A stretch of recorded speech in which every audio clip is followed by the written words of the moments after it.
Hi everyone, my dog has decided to join me at the beginning of this video, so say hi to Kiwi. Oh my, she's introducing herself.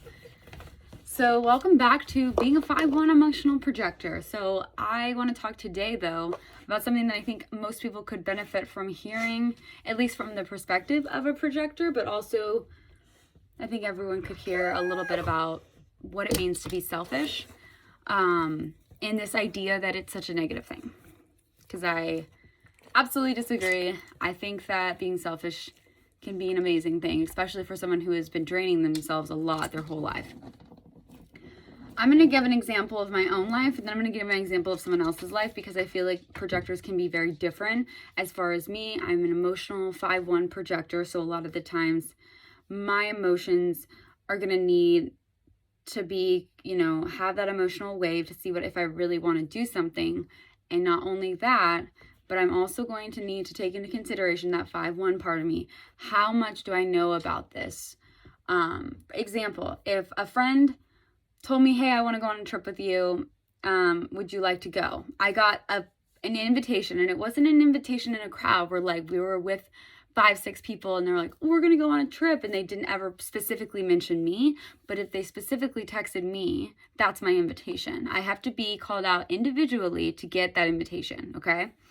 And so if that's the case, and I say, yeah, absolutely, because I'm feeling really good that day, I might regret it and not want to go. And then I'm going to, oh my gosh, she always does this. That 5-1 part of me, they're going to say, oh my God, they're going to tell everyone on the trip, great, she always does it, it's so annoying, blah, blah, blah.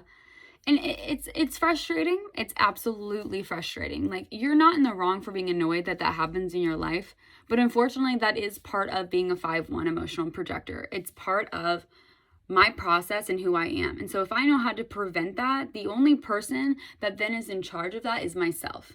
Yes, your life might be a little bit more difficult, but that's why I'm going to talk about being selfish and why it's so important for you to realize that is not a bad thing for you. Because if you're not selfish, you're going to end up making decisions that are so selfless to a fault that empathy ends up running your life and you end up not knowing who you are. So if I would have told that girl, hey, give me a minute, or give me a day, not a minute, give me a day to, figure that out from the emotional wave standpoint, however long your emotional wave is, which you should just try and figure out when you feel like that is. Sometimes for me it's a day, sometimes for me it's 3 days. So I usually give myself 3 days if it's something like a trip. And I've never made a wrong decision since then. I mean, I've made wrong decisions, but I'm only human. But I mean, I haven't made the wrong decision when it came to things like that. So I have noticed since being, in human design for as long as I have, that I started getting told that I'm selfish by people who didn't have my best interest at heart. So what does it mean to be selfish? For me, being selfish means taking the time every day to make sure that I'm okay, meditating, giving myself that extra 10 minutes, being around people who understand when I need to take a break. Whenever it's a huge crowd and I might just be like, hey, I need to step out for a minute.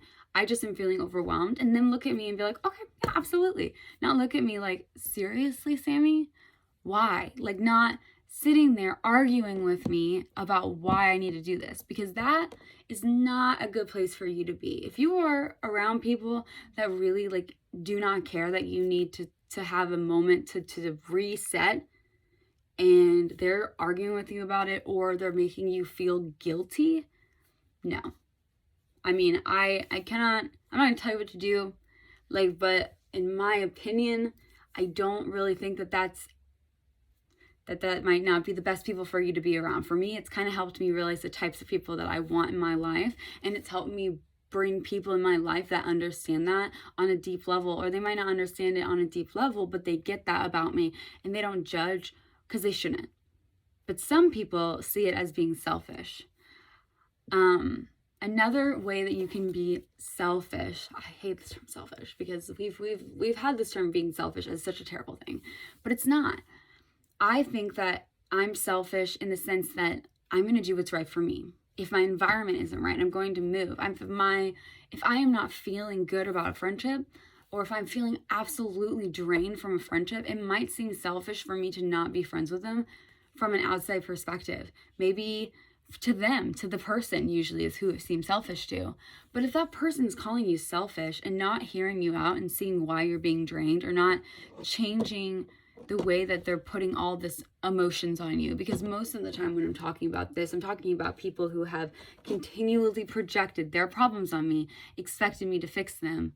And then when I didn't, and I was being selfish, that isn't being selfish in my opinion, but it's them projecting that you're being selfish. And I want to make sure everybody who is a 5-1 emotional projector hears that, because it is a hard thing to believe. It is a hard thing to believe, especially if you have that empathy, that universal love, that you just want to help people. We're here to help people. Projectors are here to help others be successful.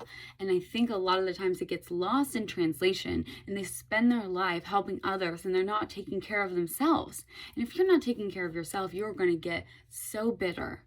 You're going to be even angry. You're going to end up losing people, and they're going to make you feel bad about it, and you're going to think it's your fault. And that is not a place I ever want to be again, because I have been there, and it sucks.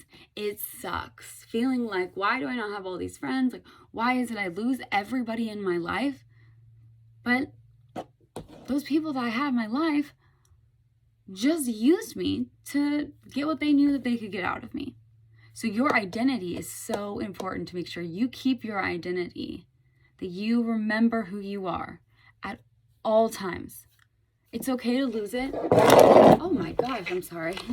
It's okay to notice that you're losing it. For me, it's like I notice that I feel like I'm holding on to a lot of emotions that aren't mine. If I start to feel really angry, for example, and I've been around people, I'm like, it's not my anger, it's their anger. So I have to remove myself from the situation, sit there in a meditative kind of state and just say, any emotion that's not mine, I would like them, leave now. Surround myself with that bubble of positive energy, whether it's like you put yourself in a bubble is what I do, and I imagine like crystals going all around me, and I'm surrounded by this circle of love, and I say only positive energy, my energy, and love can come in. So that way I